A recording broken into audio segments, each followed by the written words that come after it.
आज ये दिन इसलिए भी खास है क्योंकि 1932 में आज ही के दिन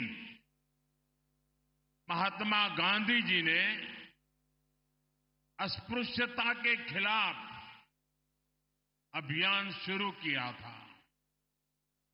ऐसे में विश्वकर्मा योजना के 1 साल पूर्ण होने का ये उत्सव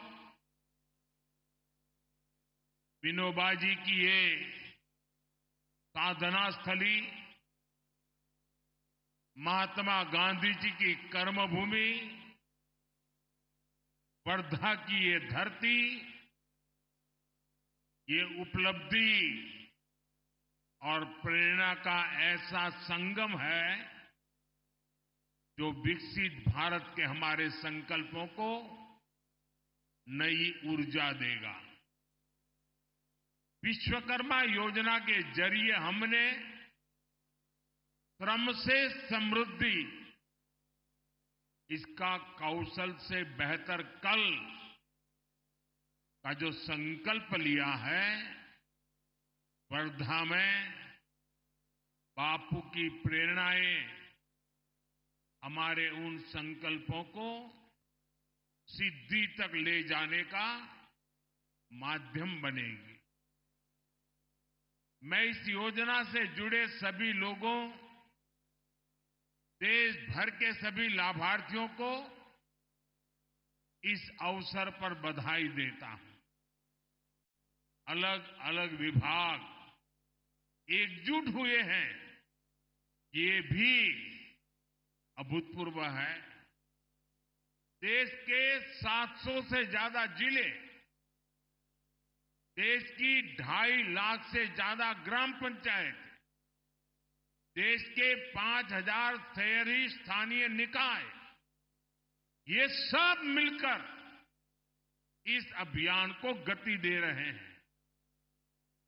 इस 1 वर्ष में ही 18 अलग अलग पैसों के 20 लाख से ज्यादा लोगों को इससे जोड़ा गया। सिर्फ साल भर में ही 8 लाख से ज्यादा शिल्पकारों और कारीगरों को स्किल ट्रेनिंग, स्किल अपग्रेडेशन मिल चुकी है। अकेले महाराष्ट्र में ही 60,000 से ज्यादा लोगों को ट्रेनिंग मिली है। इसमें कारीगरों को मॉडर्न मशीनरी और डिजिटल टूल्स जैसी नई टेक्नोलॉजी भी सिखाई जा रही है। अब तक 6.5 लाख से ज्यादा विश्वकर्मा बंधुओं को आधुनिक उपकरण भी उपलब्ध कराए गए हैं। इससे उनके उत्पादों की क्वालिटी बेहतर हुई है, उनकी उत्पादकता बढ़ी है। इतना ही नहीं, हर लाभार्थी को 15,000 रुपये का ई-वाउचर दिया जा रहा है। अपने व्यवसाय को आगे बढ़ाने के लिए बिना गारंटी के 3 लाख रुपये तक लोन भी मिल रहा है। मुझे खुशी है कि 1 साल के भीतर भीतर विश्वकर्मा भाई बहनों को 1400 करोड़ रुपये का लोन दिया गया है।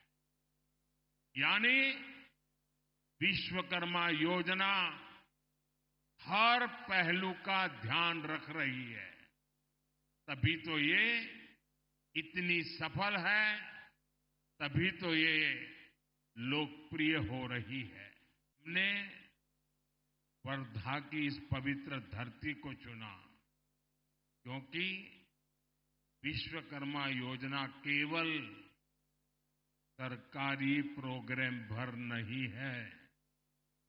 ये योजना भारत के हजारों वर्ष पुराने कौशल को विकसित भारत के लिए इस्तेमाल करने का एक रोड मैप है।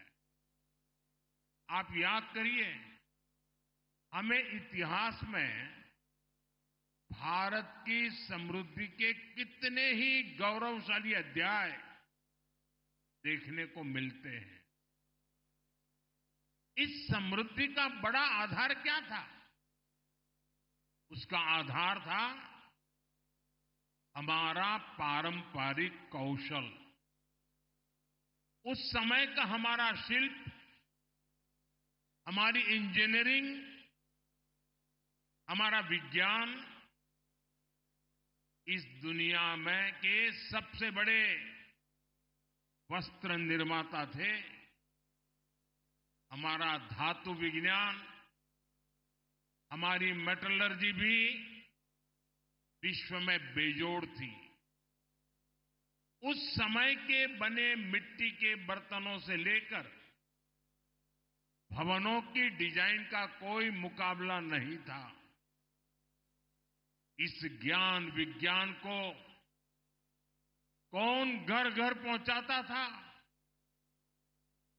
सुतार, लोहार, सोनार, कुम्हार, मूर्तिकार, चर्मकार, बढ़ई, मिस्त्री, ऐसे अनेक पेशे ये भारत की समृद्धि की बुनियाद हुआ करते थे। इसलिए गुलामी के समय में अंग्रेजों ने इस स्वदेशी हुनर को समाप्त करने के लिए भी अनेकों साजिशें की। इसलिए ही वर्धा की इस धरती से गांधी जी ने ग्रामीण उद्योग को बढ़ावा दिया था। लेकिन साथियों, ये देश का दुर्भाग्य रहा कि आजादी के बाद की सरकारों ने इस हुनर को वो सम्मान नहीं दिया जो दिया जाना चाहिए था। उन सरकारों ने विश्वकर्मा समाज की लगातार उपेक्षा की।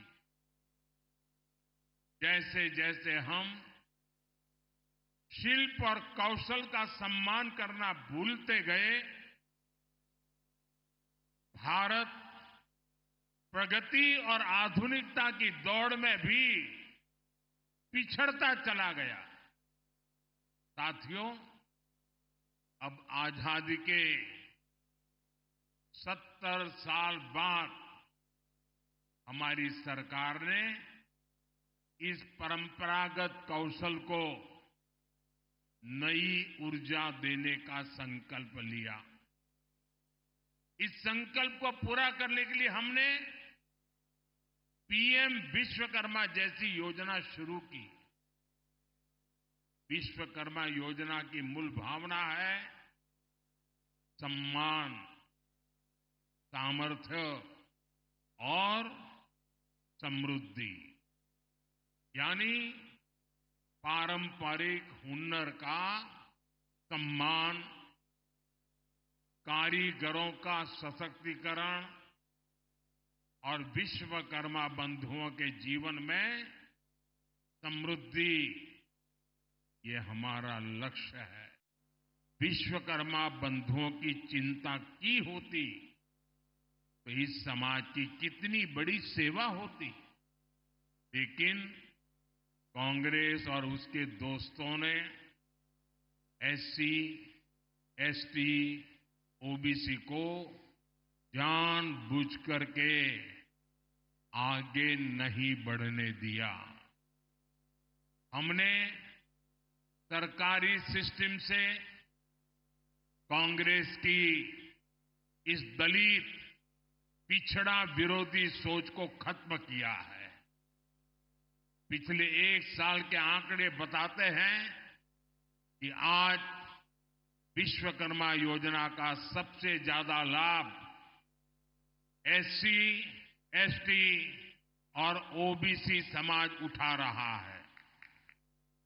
मैं चाहता हूं विश्वकर्मा समाज इन पारंपरिक कार्यों में लगे लोग केवल कारीगर बनकर न रह जाए, बल्कि मैं चाहता हूं वे कारीगर से ज्यादा वो उद्यमी बने, व्यवसायी बने।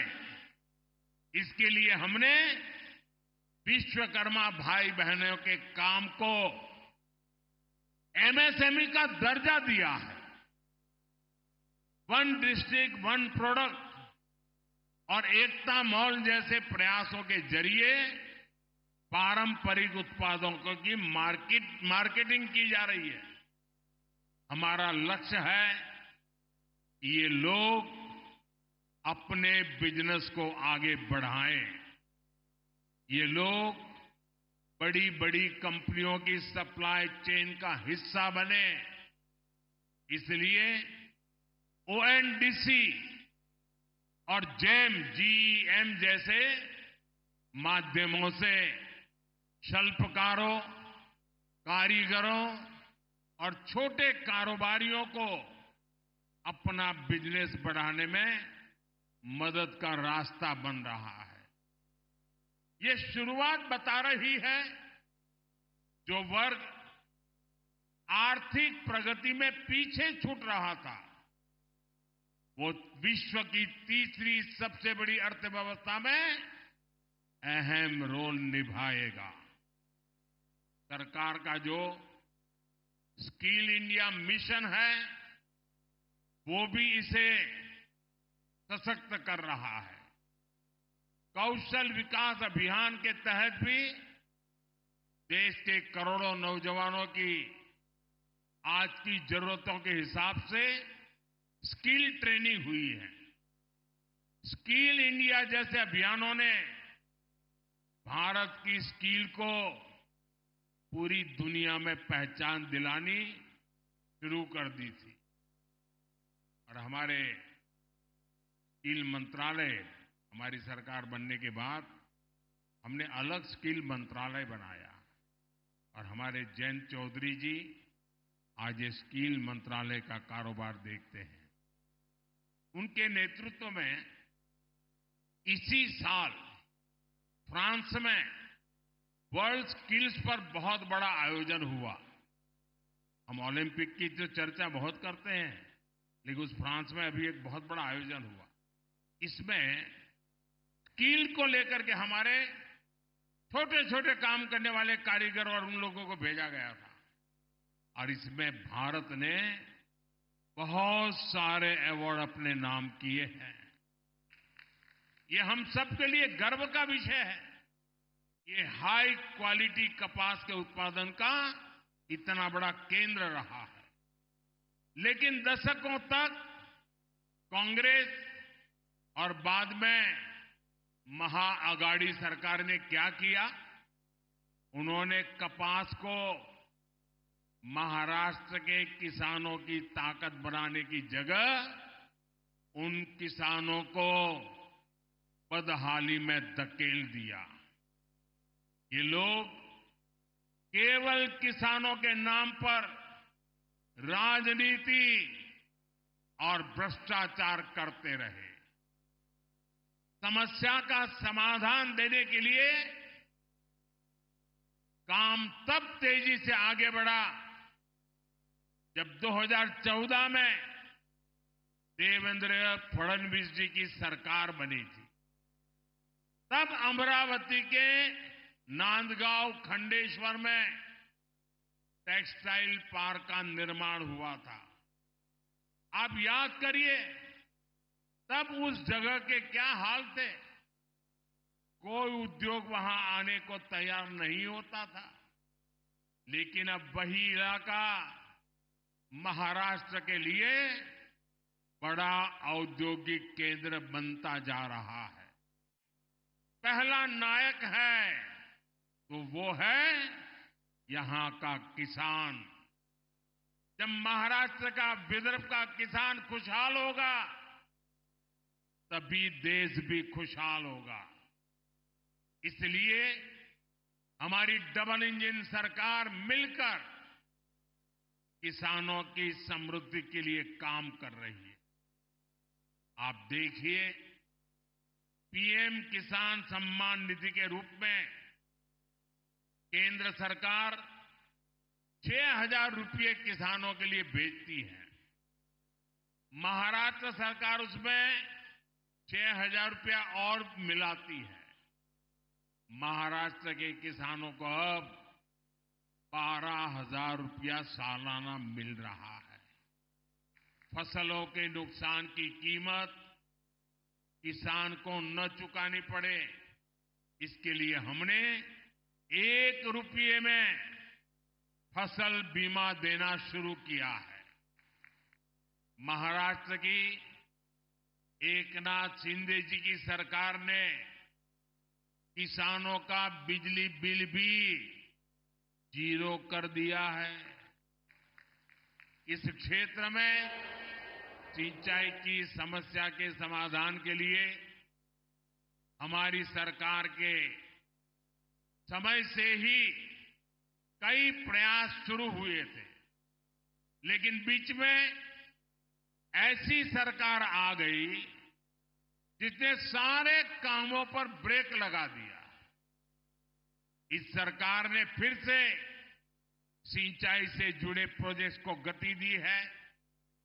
इस क्षेत्र में करीब 85,000 करोड़ रुपए की लागत से वैनगंगा, नलगंगा नदियों को जोड़ने की परियोजना को हाल ही में मंजूरी दी गई है। इससे नागपुर, वर्धा, अमरावती, यवतमाल, अकोला, बुल्डाना, इन 6 जिलों में 10 लाख एकड़ जमीन पर सिंचाई की सुविधा मिलेगी। साथियों, हमारे महाराष्ट्र के किसानों की जो मांगे थी, उन्हें भी हमारी सरकार पूरा कर रही है। प्याज पर एक्सपोर्ट टैक्स 40% से घटाकर 20% कर दिया गया है। खाद्य तेलों का जो आयात होता है, उस पर हमने 20% टैक्स लगा दिया है। रिफाइंड सोयाबीन, सूर्यमुखी और पाम ऑयल पर कस्टम ड्यूटी को 12.5% से बढ़ाकर 32.5% कर दिया है। इसका बहुत फायदा हमारे सोयाबीन उगाने वाले किसानों को होगा। जल्द ही इन सब प्रयासों के परिणाम भी हमें देखने को मिलेंगे, लेकिन इसके लिए हमें एक सावधानी भी बरतनी होगी। जिस कांग्रेस पार्टी और उसके दोस्तों ने किसानों को इस हालत में पहुंचाया, बर्बाद किया, हमें उन्हें फिर मौका नहीं देना है। क्योंकि कांग्रेस का एक ही मतलब है, झूठ, धोखा और बेईमानी। इन्होंने तेलंगाना में चुनाव के समय किसानों से लोन माफी जैसे बड़े बड़े वादे किए, लेकिन जब इनकी सरकार बनी तो किसान लोन माफी के लिए भटक रहे हैं। कोई उनकी सुनने वाला नहीं है। महाराष्ट्र में हमें इनकी धोखेबाजी से बचकर रहना है।